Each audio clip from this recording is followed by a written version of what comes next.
Galicia ofrece unha renovada imaxe nesta 40ª edición de Fitur nun stand de 1000 metros cadrados. As portas do Ano Santo, o Xacobeo 2021 ten un peso moi destacado dentro da proposta galega deste ano. Un dos elementos que máis interese está a despertar é este túnel do Camiño, onde o visitante pode imaginar por un intre que peregrina cara a Compostela. O vicepresidente da Xunta, acompañado do conselleiro de Cultura e da directora de Turismo de Galicia, percorreron o stand galego. Alfonso Rueda salientou que esta é unha edición clave para a promoción xacobea. Este ano referente ten que ser o Xacobeo, que se vai celebrar no ano que ven, este o último Fitur antes do Xacobeo 2021 e, polo tanto, vamos a poñer moi en valor e vamos a, por si fixera falta, que eu creo que sempre fai falta, seguir explicando o que significa o Camiño, o que significa Galicia. Rueda entende que Galicia está ás portas dunha oportunidade única cun evento internacional que está chamado a traer a nosa comunidade a milleiros e milleiros de persoas. Somos o punto de destiño de tanta xente que se bota a facer o Camiño e ao final aí estamos esperando cos brazos abertos e o gran ano de Galicia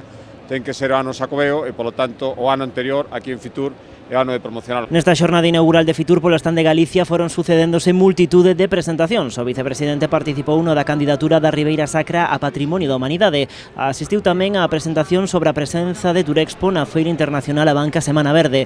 Para Alfonso Rueda, Fitur é xa unha cita imprescindible na que demostrar toda a potencialidade da nosa comunidade. Unha feira na que é imprescindible estar e estar con potencia e con presencia, como sempre está Galicia. Este ano un pabellón, creo que outra vez conseguimos un pabellón espectacular, que esperemos que sexa un dos máis visitados da feira e, sen dúbida, este ano, ademais de mostrar todas as maravillas e todas as cousas que merecen a pena en Galicia. A raíña Leticia foi a encargada este ano de darlle o pistoletazo de saída á feira. Todo o que acontece en Fitur ata o vindeiro venres e que teña interese para a nosa área de cobertura poderán seguilo aquí en Canal Rías Baixas. Un equipo humano de 6 persoas despregado á capital de España e encargarase de ofrecerlles cumprida información que poderán seguir tamén a través da web canalriasbaixas.com.